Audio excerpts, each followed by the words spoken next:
Bonjour à tous, j'espère que vous allez bien et que vous êtes toujours en bonne santé. Voilà, comme d'habitude, je commence toujours ma journée avec la musique. Alors on m'a posé la question combien de temps par jour je fais ces exercices. Le temps de vidéo, 3 minutes, c'est tout. Et c'est terminé, toute la journée, rien. Bien sûr, je vais aller au magasin, 5 km d'un côté, 5 km l'autre côté. Et voilà, même l'OMS, Organisation mondiale de santé, préconise qu'il faut faire 10 000 pas par jour. Ça représente 8 km. Donc, je suis dans le temps. Et tout le reste, après, je bouge toute la journée. Mais l'important, c'est avec la musique, j'ai remarqué, en bonne humeur et que ça bouge un petit peu tout. C'est tout, décoincé. C'est pas la peine de faire. Moi, je sais maintenant, ça me va très, très bien comme ça. Alors, je démarre.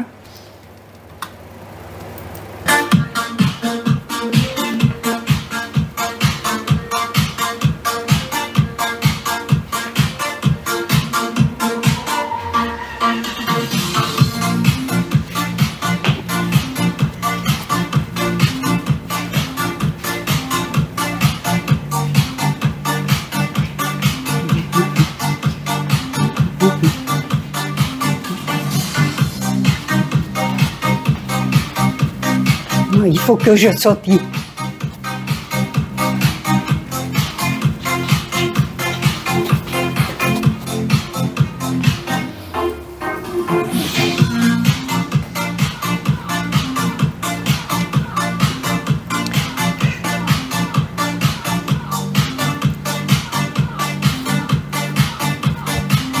C'est du n'importe quoi. Je fais du n'importe quoi. Et ça marche. Voilà.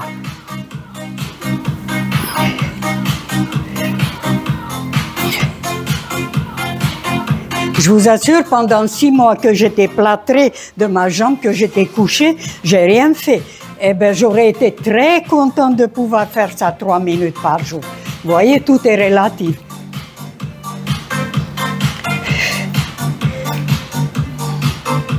Triceps.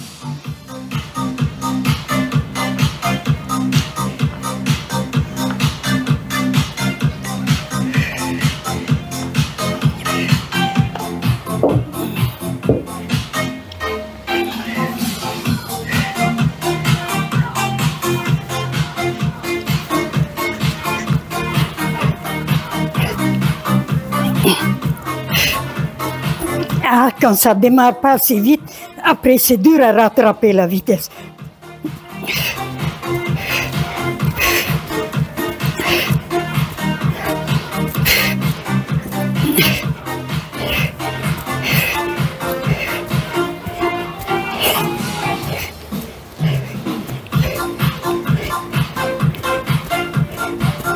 Alors, rien que ça, déjà, c'est suffisant. Comme je dis, beaucoup de personnes, ils ne peuvent pas faire ça. Ouf. Il faut toujours relativiser. Déjà, je me dis, déjà 82 ans que je suis encore sur cette terre. En plus, j'ai le droit de faire encore ça. Mais alors là, tout bénef.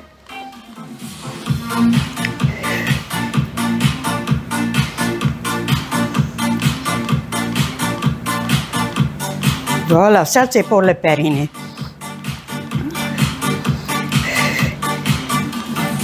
Mais comme j'ai tellement l'habitude de régler mes problèmes moi-même, que même là j'ai trouvé. On m'a dit que les cubes qu'on met dedans, il faut enlever tous les jours. Eh bien non, ça fait 1 mois qu'il est dedans et j'écoute jamais personne. Et ça se passe très très bien. Alors je ne vois pas. Allez, un petit peu pour le dos.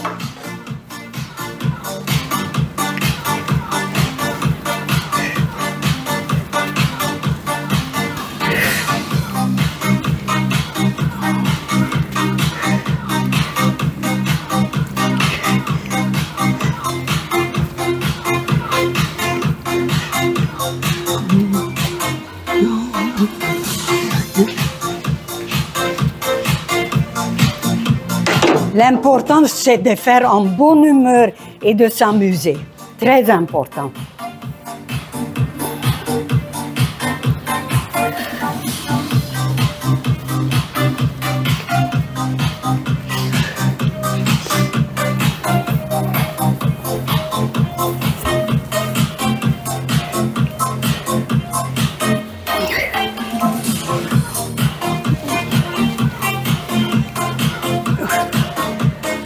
Ça tire beaucoup, hein.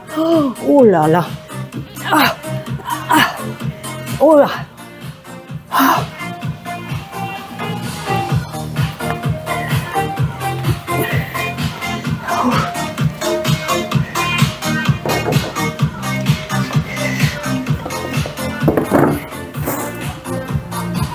Regardez-moi ça. Génial. Ah. Un petit peu fessier.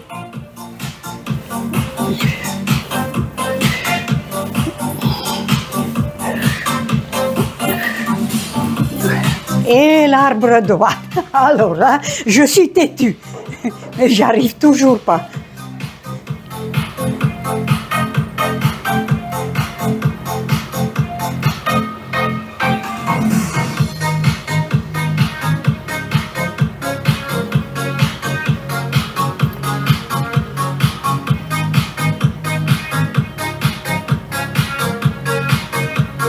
Oh non.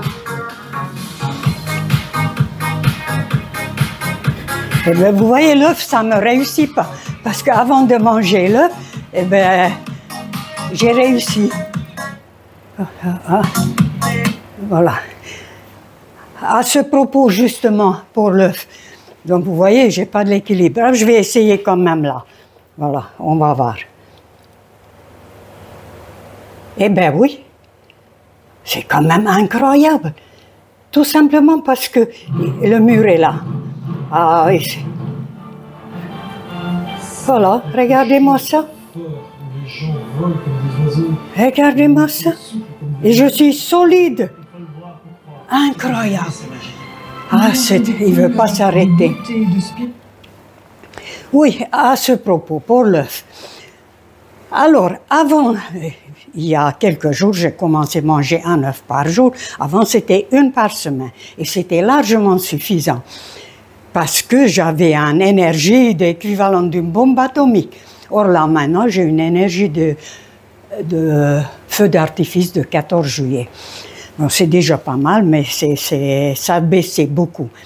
Et j'ai mangé parce que je voulais rembourrer les muscles qui sont vraiment devenus chiffons.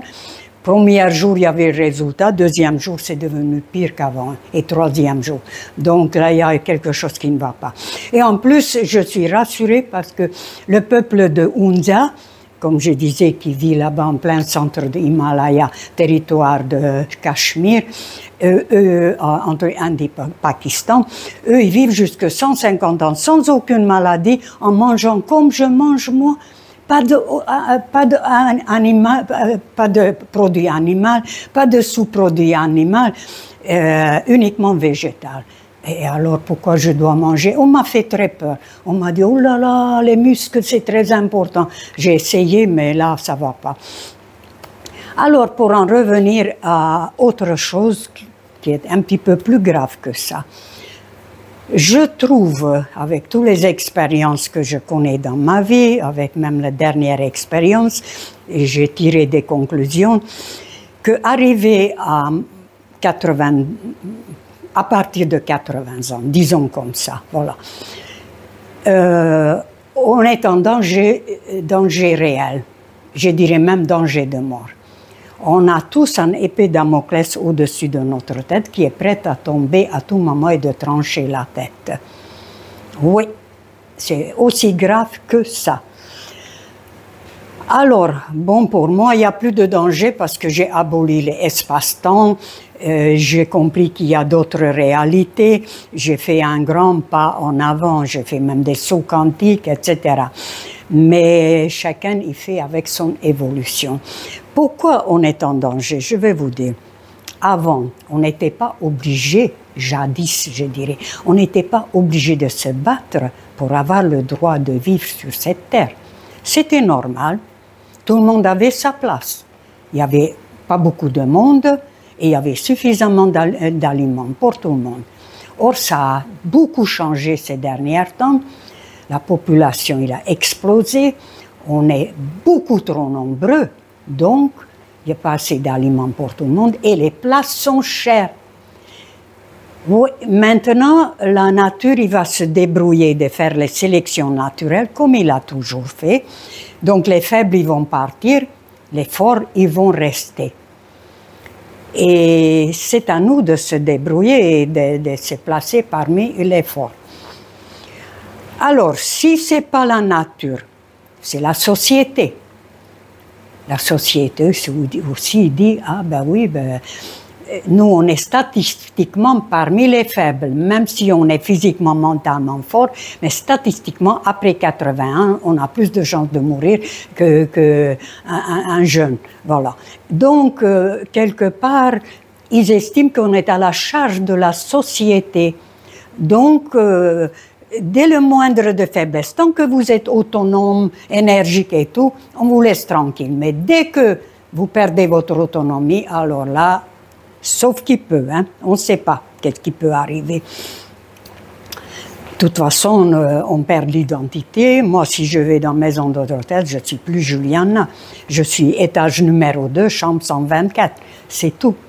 Voilà. Alors, si ce n'est pas la nature qui se débrouille, si ce n'est pas la société, ben ça sera la famille, les enfants bien sûr. Alors même si les enfants sont très gentils, vraiment, qu'ils vous aiment, tout, mais votre belle-fille, comme par exemple moi j'ai des garçons, les belles-filles ne sont pas obligées de nous aimer. Ah, déjà ça. Donc vous ne trouvez pas votre place dans cette famille. Hein. Et tant que vous êtes autonome, bon, ben, on vous laisse tranquille, on vous supporte. Mais avec le temps, petit à petit, l'autonomie vous perdez parce que vous n'êtes pas active. Et lorsque vous arrivez au point qu'ils sont obligés de torcher votre derrière, alors là, fini, maison de retraite. Et là, alors là, c'est la terminus complètement. Donc, il faut... Je ne sais pas comment vous expliquer qu'il faut avoir très très peur de ça.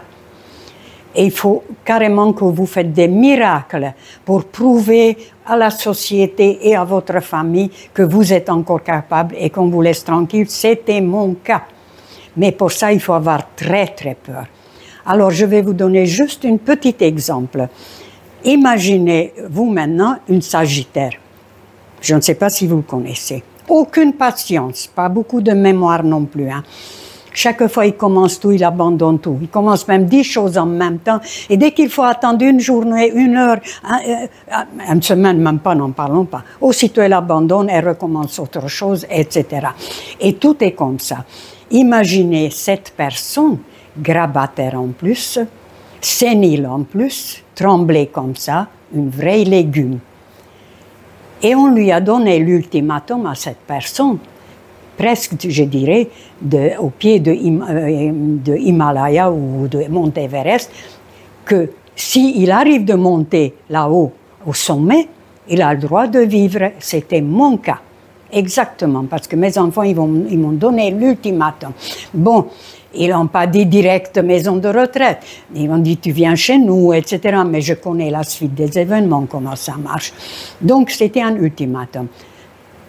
Vous imaginez alors cette Sagittaire, dans l'état où elle était grabataire, sénile, tout ça, 5 mois, elle avait 5 mois dans une pièce, toute seule.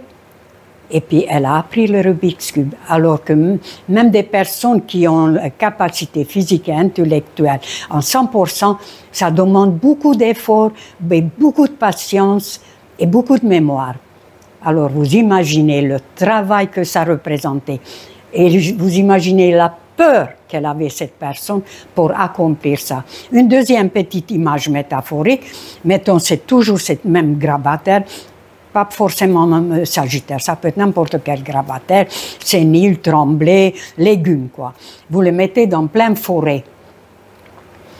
Il y a un lion qui arrive, il y a un lion affamé qui arrive là, il va vous regarder, il vous fixe, il se dit « Oh, miam, miam, bon repas ». Et vous, la dernière instinct de survie décharge l'adrénaline, vous courez à 10 fois plus vite que le lion, et vous grimpez sur le cime d'un arbre de 10 mètres de haut. Voilà, c'est ce genre de miracle qu'il faut accomplir pour s'en sortir. et pour avoir le droit de vivre. Alors vous imaginez que ceux qui sont tranquillement chez eux maintenant, youpi, j'ai 82 ans, j'ai ma maison, j'ai mon fauteuil, je regarde la télé, tout va bien, etc. Ils ne pensent pas du tout. Mais ça va arriver très, très, très, très vite.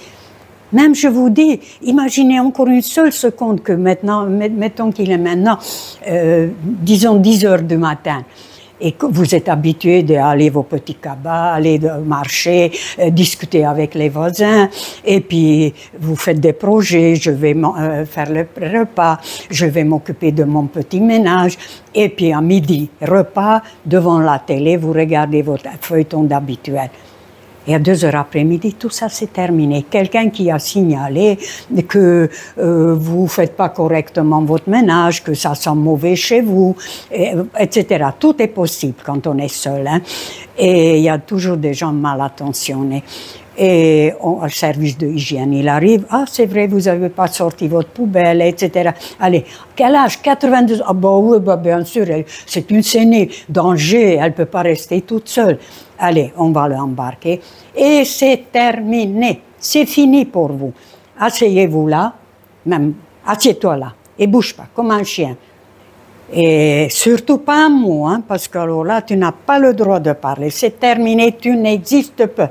On décide à ta place. Vous imaginez la souffrance que ça représente pour quelqu'un qui a encore toute sa tête.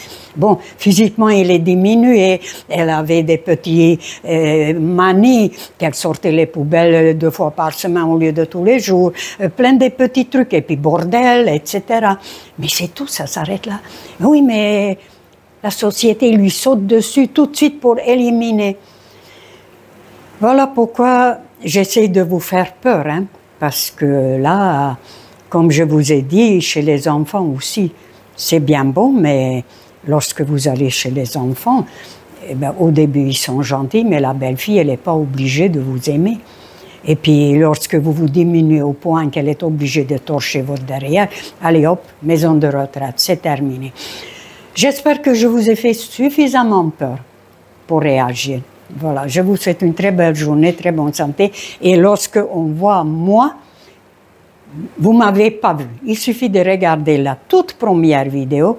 Cette pauvre vieille dame, ça se voit que c'était bon pour partir. Et regardez aujourd'hui. Donc tout est possible. Et là, maintenant, plus personne qui va me dire que je suis une vieille, bon pour la maison de retraite. D'ailleurs, jamais plus je laisserai dire ça. C'est terminé. Mais malheureusement, tout est une question d'apparence aussi. Parce que si je me habille en vieille, comme je faisais avant, les cheveux tout blancs, avec mes 2 petits cabas, combien de fois on m'a dit « Oh, madame, asseyez-vous, asseyez-vous, prenez la place parce que vous êtes fatiguée. » En fait, c'est l'apparence qui a fait ça. Aujourd'hui, plus personne qui me dit, hein, encore un petit peu, ils ont presque peur de moi, que je suis capable de me battre. Hein. Voilà. Je vous souhaite quand même une très belle journée. Au revoir.